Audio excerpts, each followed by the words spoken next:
Hi Taurus, happy birthday and welcome to your May 2020 Astrology 33 bonus love reading. Thank you to those of you who've liked, viewed, shared, subscribed, and donated to the channel. I appreciate all of that. For those of you interested in booking a personal reading with me, I'm actually going to be taking a bit of a break from those, but keep an eye out on the community section of the channel for any updates there, or worst case, when I do the June videos, I'll give you guys an update there as far as when I'm going to start them back up.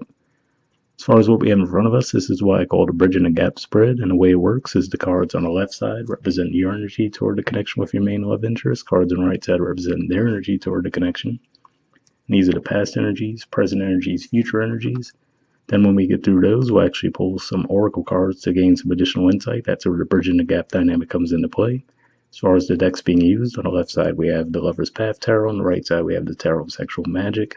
And keep in mind it's a general reading too, so while I'm definitely going to refer to the cards on this side as your energy and the cards on this side as their energy, if you feel like it should be flip-flopped, then definitely trust your intuition there as well. Alright, so starting with the past energy on your side, we have Princess of Staves.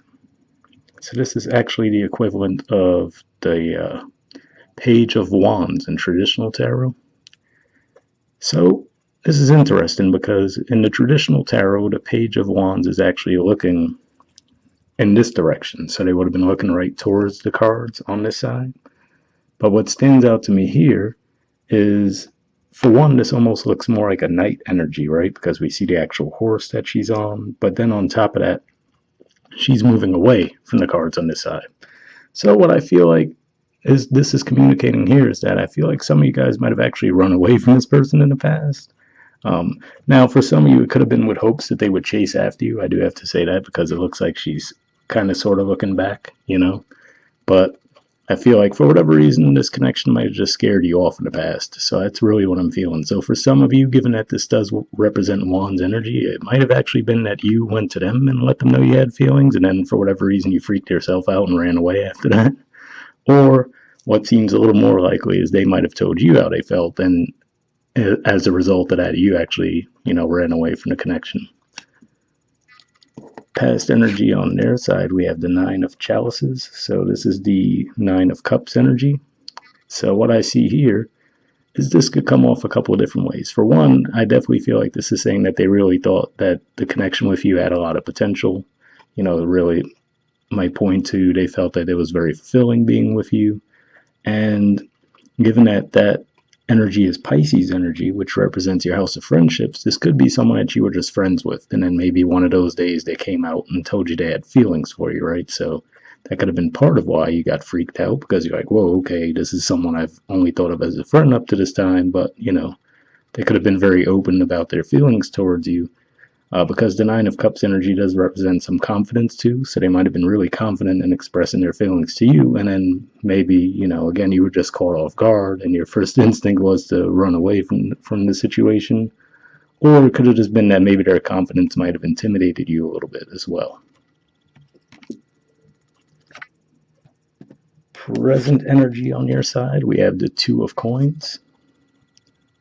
So this is actually Capricorn energy here, which is your 9th house. So that could be saying that you're trying to look at things from a higher perspective and really trying to weigh the pros and cons, right? What I always say with this card in this deck in particular is if you look at that heart on the right side, it looks like, it's red and filled in, and then this one almost looks like it's grayed out, almost like an icy type energy. So when I see this card, I often think of hot and cold. So this could be one of those situations where even if your passion for them isn't necessarily hot and cold, it could be that your ability to see potential in the connection as an actual long-term relationship might be what runs hot and cold. You might actually have the feelings for them, but again, especially if this was someone you were friends with for a while, you might feel like, I don't know if this is something we could actually pursue and have it work on a long-term basis as a romantic relationship. So that could be what's going on there. And then for others of you, it could just be saying that maybe because you've been so wrapped up in finances that maybe you're trying to weigh the pros and cons of, okay, do I have the time and the energy to focus on a relationship as well? So that's another thing this could be pointing to. Present energy on their side is the Three of Wands. So this is an energy, it's Aries energy for one. So given that we have Pisces and Aries cards here so far, this could be someone that has Pisces and or Aries placements in their chart. But above that, this could just be saying that this is the mode that they're in right now. The Three of Wands energy, we often hear referred to as the waiting for your ships to come in energy, which is, they might feel like they took the action. So that's why, for the majority of you, I do feel like it was this person who might have been the one who expressed feelings in the past, and now they're just waiting around. Well, I shouldn't say waiting around, but they feel like, okay, well, I let Taurus know how I feel, so the ball's in their court. So they might still be living their lives, of course, but they might be like, well, I did what I could. I told them how I felt. And now, if anything's going to progress from this point, it's going to be up to Taurus. So that could be the energy they're in there. And this could even represent that maybe you guys might have had a brief encounter with each other during the time of Aries. So, we just started Taurus season basically. So let's say within the last few weeks, maybe you've heard from this person. Most likely it would have been over some kind of social media or texting or something, since we can't really physically see each other depending on where you are in the world right now. But yeah, that could be what that's pointing to also. All right, in the future position, we have the Prince of Cups. So this is actually the equivalent of the Knight of Cups energy. And again, interestingly enough, that's more Pisces energy. But more importantly, what I see here with the Prince of Cups energy is to me, it's communicating that you guys probably will make an offer to this person. Maybe express your feelings to them, which up to this point, it looks like you might not have done that. For the majority of you, anyway, like I said, for some of you, it could have been that you did express your feelings and then maybe you got freaked out afterwards and ran off. But yeah, that's what I'm seeing for most of you. This could just be saying that you would express your feelings toward this person. And it might even take some liquid courage for some of you, given that this is Cups energy and Pisces energy at that, which can definitely involve those things. But yeah, that's what I'm seeing there. And future energy on their side, they got a few cards that came up. We have the Ten of Pentacles, the Lovers, and the Chariot. So pretty big energy here. Two major arcana cards and then the Ten of Pentacles. So, it's the highest ranking of the regular Pentacle cards, of course. And this is Virgo energy here. So especially if they are Pisces, let's say, then Virgo would represent their opposite sign of relationships. So that's one way of looking at it. But what I see more than anything here, given that for you guys too, Virgo is your fifth house of love and romance. This could just be saying that once you express your feelings to this person, I do see you guys moving toward a relationship. And what stands out to me here too is I always look at that mirror in this card, which to me represents some mirroring energy, right? So which is to say that if you gave them some cold energy in the past, then that might have been the energy they gave back to you, right? And now, likewise, if you actually do come forward and express feelings, then they would actually open up as well in that regard. So that's what I'm seeing there. And obviously, the artwork kind of speaks for itself beyond that. And then we have the Lover's card, which is the major arcana card for Gemini. So this can be pointing to a timeline. Of course, we are going to have Venus retrograde in Gemini this month as well. So that could be what brings this around again, where you might look at it from a different perspective now and might actually, on a karmic level, you guys might get back on track, especially if we look at the artwork there. It looks like Cupid in the background. So it could just be saying that maybe some things, maybe this was just a situation with bad timing in the past, and now it could just be saying that with that retrograde coming around, maybe karmically the time is right for you guys to move forward. And then speaking of moving forward, we have the Chariot, which is the major arcana card for Cancer energy. And for you guys, Cancer is your third house of communication too.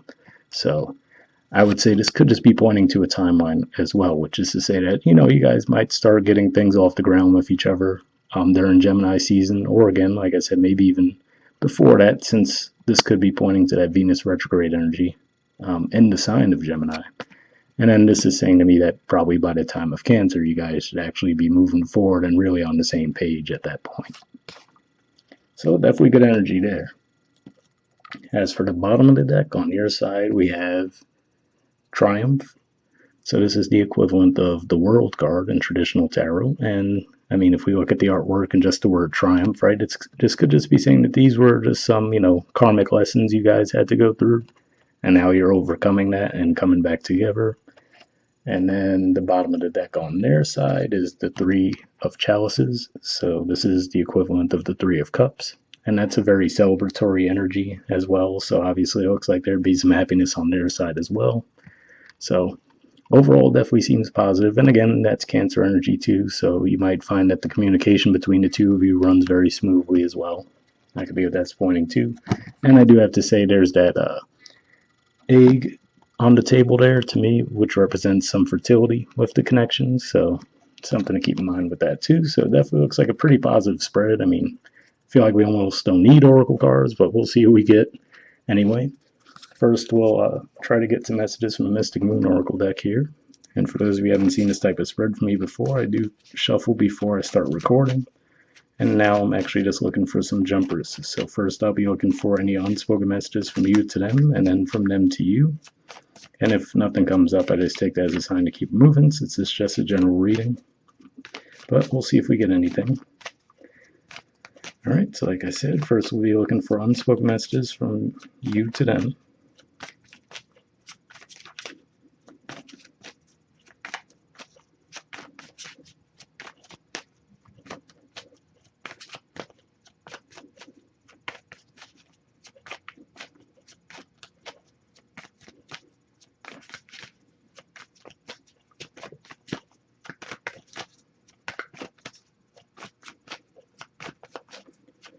Okay, nothing coming up yet, but I'll give it a few more shuffles.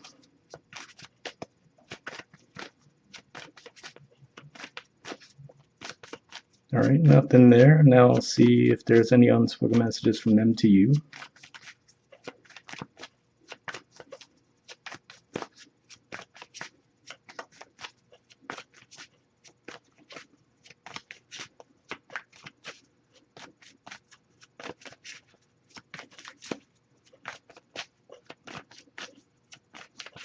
Nope, doesn't look like there's anything here, and quite frankly, I can't say I'm too surprised, so we'll just stop with that deck. I mean, like I said, this does feel like a pretty straightforward reading, and definitely a pretty positive one as well, so not too surprised we get anything there, but next we'll see if we get anything from the Wisdom of the Oracle deck, and here, same situation, I did pre-shuffle this deck, but I'm just looking for one card here, and then we'll wrap up. Alright, so let's see what we get.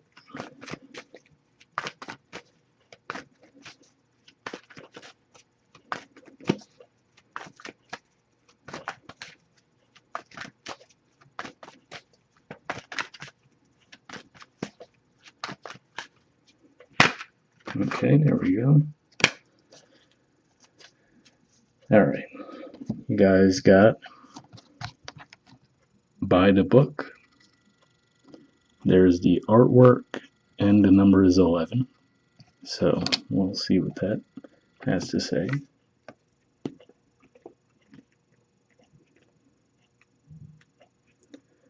Okay, it says abiding by social rules, conformity, respecting cultural or family customs, universal laws. The Oracle's message: the universe works within a structure of divine laws and principles that provides a framework for human experience and evolution. The law of abundance, the law of prayer, the law of karma, the law of attraction, the law of thought, the law of compensation, and the law of nature are only a few that are known. These principles create perfect order and operate with a kind of precision beyond human understanding. Even revolution has its place in universal law. Human beings, in turn, have their own laws and customs that vary from culture to culture and family to family. Laws keep social order and govern behavior, reflecting an instinctive understanding that harmony is important. This is a time to learn these laws and conform to them, rather than being the rebel and flouting them. When this card appears, submit to structure and follow the rules even if they seem to make no sense. Release resistance for universal laws, correct any disharmony. Open your eyes to those universal laws and it will be easier to go by the book at this time. So definitely an interesting message there. When it mentions the law of karma and the law of attraction, that makes me think that on a basic level at least, like I was saying, which I thought was the case for most of you, if they were the ones who expressed their feelings in the past, what they could be saying there is now will be naturally, if you were the one who ran off in the situation, now it looks like it will be your turn to actually be the one to open things up in that regard first now, right? So that's just one example, but hopefully that overall message resonated with you guys either way. All right, the relationship message says getting along with others entails understanding and respecting who they have become as a result of their environment, culture, and experience. Find the middle ground that allows the relationship to flourish while honoring the individuality of the other person. Play things by the book instead of trying to break the rules or pressure others to conform to the way you want to do them. Your connection will deepen as a result.